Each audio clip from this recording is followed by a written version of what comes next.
In the first video on this channel, we talked about three major questions. Why do we die? How do we prevent death? And what happens next? In today's video, we will look at the first question, but from a very specific angle.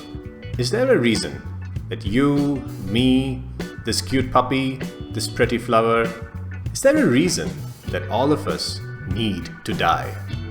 Is the quest for longevity and immortality going against our biological grain?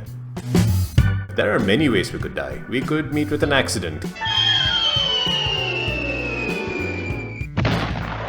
catch an infectious disease, or be swallowed by a whale. Don't worry, they're fine. We are talking specifically about natural death through aging. Does this happen for a reason? If this is your first time on the channel, my name is Vikram. I'm an aspiring writer working on a science fiction book on the implications of immortality. In this channel, I will share my research as well as updates on the book. If this sounds interesting, go ahead and subscribe. Coming back to our question, is there a reason why almost all life ages and dies? The scientific theories that try to answer this question can be a little heavy. So let us warm up with a more fun question. Why hasn't Usain Bolt won a marathon?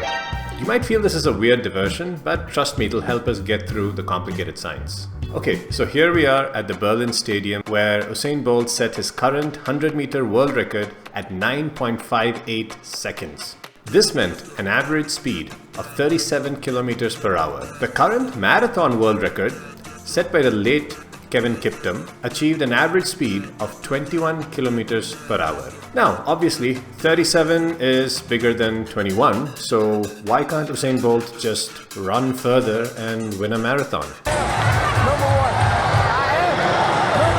The answer seems so intuitive. This is the distance covered in a 100-meter sprint, and this is the distance it takes to run a marathon. Now, the main idea you have to take away from our question about Usain Bolt is that the qualities that win in the sprint, explosive, all-out speed, will lose in the marathon. A quality can be an advantage for one objective, but a disadvantage for another objective. Thanks for the lesson, Usain. When it comes to aging, most of the theories that explain how evolution included death as part of her design identify two different objectives in life: having offspring and growing old. And a quality that might be an advantage for having offspring when we are younger may be a disadvantage for staying healthy when we are older. This brings us to our first theory: mutation accumulation. Genes can change through mutations. Some will be good, some will be bad. Mutations may affect us early in life or later in life. Bad mutations that affect us early in life could lead to the organism dying before it gets a chance to reproduce, preventing those bad genes from reaching future generations. However, if the mutations accumulate over time and only affect us later in life, they might end up hidden in the shadows and passed on to offspring. This explains how a design flaw like aging fails the quality checks of evolution and natural selection. According to the second theory in our list, a single gene can have more than one effect. This is known as pleiotropy. If a gene has both good and bad effects, this is known as antagonistic pleiotropy.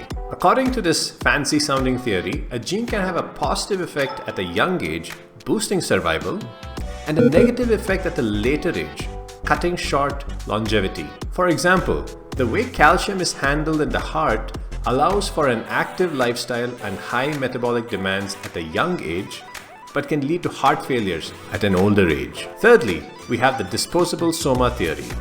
This theory views an organism's body as a glorified sack of meat for the cells that really matter, the reproductive cells.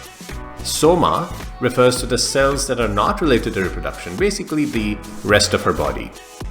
These are supposedly disposable, as our genes don't really care if we die as long as the genes themselves survive in future generations. Those selfish little. As a result, the body is wired to allocate resources to creating new stuff, rather than repairing what we already have, leading to aging and eventually death. These three major theories explain why reproduction and longevity may sometimes be in competition, and why this has led to evolution including, or at least not removing, aging from our genetic code. So, to answer the question, yes, death is by design.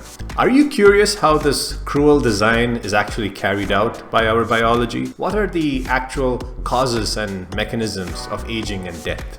That will be answered in a series of videos exploring the 12 hallmarks of aging. Subscribe to the channel to make sure you catch it. See you in the next video.